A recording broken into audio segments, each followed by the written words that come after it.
Hey guys, it is Brido here, and welcome back to our Liverpool Career Mode series. This is episode 22, and we're going to start off the regular season in this episode. We've got 3 games for you guys, also with a couple transfers as well, nothing that large, but a couple loans that we got going for some of our younger guys, and some interesting news popping up along with that too. But the first game that we have on our list is against West Ham, so we're going to start up the season against West Ham.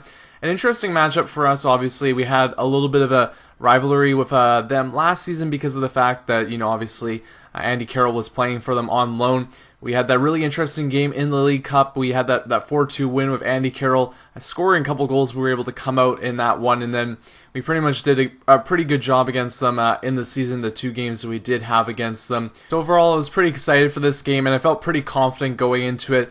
One of the things, obviously, I want to touch on with this is the fact that we have those really high expectations for this season, so it's going to be challenging season for us, but I'm really not putting too much pressure on myself. I feel like if I put the pressure on to really over-exceed probably the potential that we have to accomplish, then that's something that's going to go as a negative effect, and I'm going to try and do the best we can for our season, do the best we can for the League Cups. The League Cup and the FA Cup. I'm going to try and probably do a lineup that we have. We're not going to do what we did against Derby County last season. We're really going to try and win those cups because I think that's going to be important to keep the board on our side. And then obviously the Champions League is going to be a tough challenge for us, but we're going to try and just do as best we can in all of them. Overall, we're going to try to do the best we can. I'm going to try and win as many as I can. Also do well in the cup competitions in the Champions League, but I'm not putting that extra pressure on to win the treble.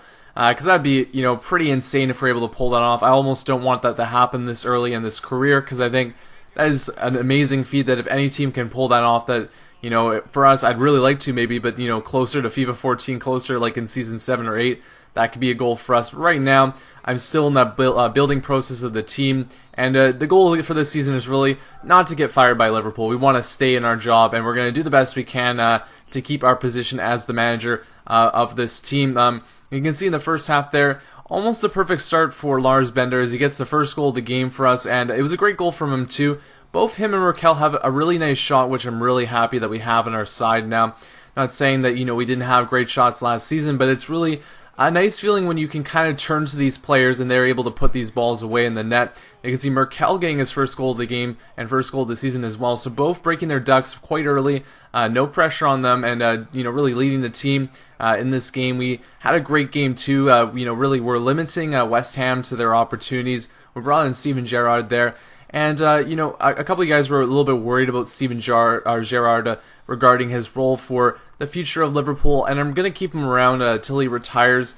I think that his role going farther and farther into his career is going to be more of an impact sub. I'm going to still use him as a starter in this season, but we talked about that last season a little bit as well, where we're kind of saying, sometimes it actually seemed like he did better when he came off the bench, because in that role he wasn't tired. Even last season he had points where he really, by the later stages of the game, was getting quite tired, and he could still, maneuver his body around quite well and make good plays, but it wasn't at the speed and tenacity that you really like your attacking midfielder to be at. So I think he's going to have a really great role in that effect, where he can come on, make an impact for us, and also for other games too, because we're going to need to rotate our squad to be that go-to guy as well. But I'm going to be looking also to potentially bring in one more midfielder in this transfer window, just because I think that with the amount of games that we're going to be playing this season, I want to have these go-to guys to go to. I want it to be like that we have a go-to midfield as is, and at the same time too, we have someone on the bench, or at least 1 or 2 people on the bench that really can make an impact as well.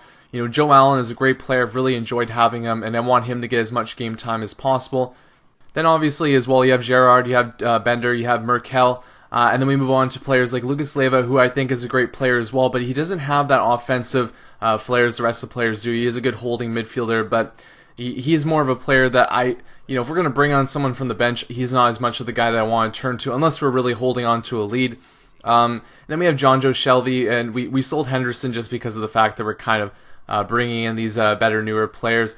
We also have Jay Spearing too, and Suso, so those are kind of the guys we're working with. I'd like to bring in one more. So we have maybe the 3 guys that are really good to go, and then maybe one more guy that can sit on the bench. If we have an injury, we don't have to worry about it. With that, I think that can really help our midfield be extremely strong, because I think that going into these Champions League matchups, we have a great back end. We do have a couple holes there, but I feel very confident. Same with our forwards. But our midfield, it could maybe help with one more guy in there, and I think that we'll be set to go. I do loan out Danny Wilson, though. He's a guy that's kind of, I think, about 5th on our depth chart right now. I think that he can get a good experience for himself, taking on that. There you can see that we have the national squad submission deadline coming in, so we're going to have next episode being the national squad. We're going back to playing as Denmark, our last 2 games of the World Cup qualifiers, so you guys can check that out next episode.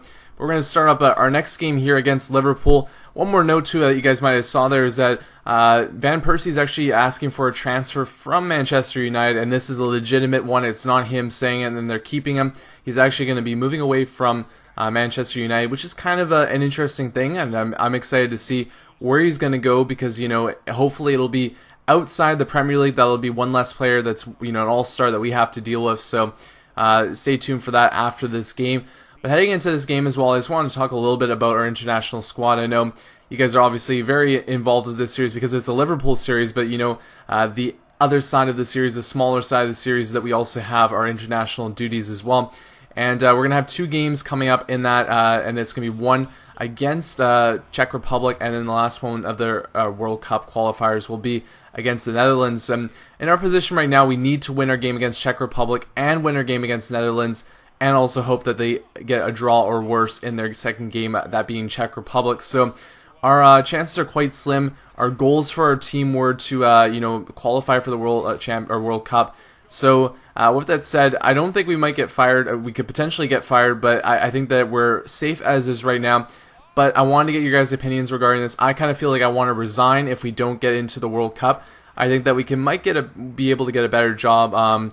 That's not saying I don't like playing as Denmark. It's just the fact that I feel like we came in to do a job, and depending on what we do there, it's one of those situations that if we succeed, then I want to continue. I want to continue working with this team. But if we fail, I feel like it's going back to the drawing board, and it might be better for us to move on. So let me know what you guys think regarding that, should in the case that we're not able to make it, because our chances right now are about like at a 20 or so percent chance of us making. If we do make it, obviously going to continue on with that, but if we do miss out on the World Cup, do you guys want me to continue to work with the team, load up for the next qualifiers coming in the future?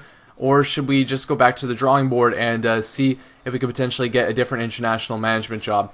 So yeah, I'll probably have one or 2 options in the comments, and you guys can thumb those up so we can kind of get the feeling of where you guys are standing regarding that. But back to this game, though, we have an interesting one quite early on in the season against Tottenham here. A tough matchup for us to face up against them, and it was a really tight game for us, which was a nice thing. I felt very confident in this one.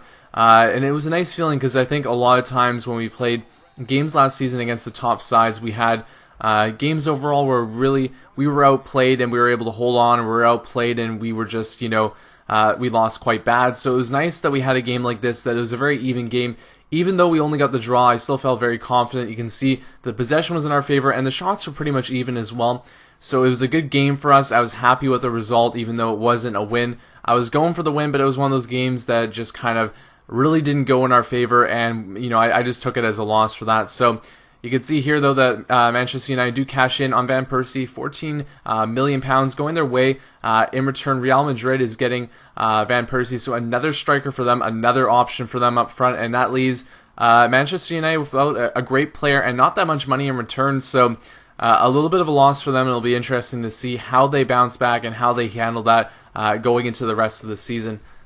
Moving on to the last game of the episode, we are playing Aston Villa. To close off our first 3 games, a win and a draw is a pretty good start, but we still have another challenge here away from home. And Aston Villa were a team that kind of gave us some trouble last season. We had that 2-2 draw at Anfield. Was a very exciting game. I really enjoyed playing in it, but it still wasn't the best result that we had. I can't exactly remember our away matchup against Aston Villa, but I remember rain and I remember goals being scored against us. It was probably a bad result in the end. But going into this one, clear skies. Early in the season, I felt pretty confident, and Lewandowski lets one go there, and a nice save by Donny. Donny is their starter for the season, which I found extremely interesting. We sold him to Aston Villa, and he's getting the start in this one, so good on him to get some playing time, but I kind of feel like obviously he's not one of the top goalkeepers in the Premier League, so I felt like the gates were open and we had the opportunities to score in this one, but early chances he is actually making quite a few saves on, And the first goal of the game goes against us here as Ireland comes in, gets the open space, scores on Leno, and it's a 1-0 lead for Aston Villa. Not the best start that we had. And, you know, I was kind of touching on the fact that we were doing really well, actually, to start this. I felt very confident in our games. I felt like we were doing, you know, extremely well. And really, the other teams, you know, I edited the video, obviously, and there's, you guys don't see the full games or full action of what's going on. But, you know, at the same time, too, last season, I'm touching on this again, last season there was a little bit more anxiety when I played in this, you know, first 3 games that I've had this far. I feel like we're in control more, which is a great feeling, because that really kind of shows to me that we have a little bit more control of the game, and also makes me feel like we can win more and get more points out of the season, which would definitely be a positive. You can see that the stats there, you know, showed that we had more shots, we had the possession, but Donny was being a rock in the net for them, and at the same time, they were also able to score that early goal against us. In the 49th minute here too, things go from bad to worse as Ireland puts the ball across, and Hugo Vieira there is able to put that one away. And it's another goal for Aston Villa. They're up 2-0 in this game, even though we are controlling most of the play. And a frustrating game thus far is, you know, really, I felt like we were doing a great job. I felt like the continuation of our good start was going on here at Villa Park, but no, it wasn't going our way. And even worse was the fact that Martin Kelly gets injured. He was all the way out the pitch, and had an opportunity there, got pushed off the ball. Turns out to be an injury for us, and that's kind of a little bit of a wake-up call too, as we're, you know, considering selling Johnson. We'll obviously keep him around in this transfer window because of that, but also making me realize too that we're probably going to need him and need more at our back end to keep it safe. In the 83rd minute, though, we get one back. Luis Suarez putting one in there. A nice goal by him. Kind of a little bit under the radar, as you know, a lot of moves have been happening, but he's still a great player. He's our star player for this team. And it's nice to see him pot one there for us. But as the game closes down, we were unable to get that second goal. Really didn't get that many you know, shots on the last couple minutes. And Aston Villa, along with Donny, get the win here, and he gets the Man of the Match award. So a little bit of snub in our face, probably you know, brought up his game because he was playing against his old side. Regardless, though, that is dropped points once again. We are 1-1-1 to start the season, which is not the best result. But I will say that I am pretty confident with how we played in the first 3 games. So hopefully signs of good things to come in the future. But that's it for this episode, guys. I hope you enjoyed. Next episode, obviously an international break, so you'll see that. But the episode after that, we'll get right back into more Liverpool gameplay, including our game against Arsenal. Thanks, guys, for watching.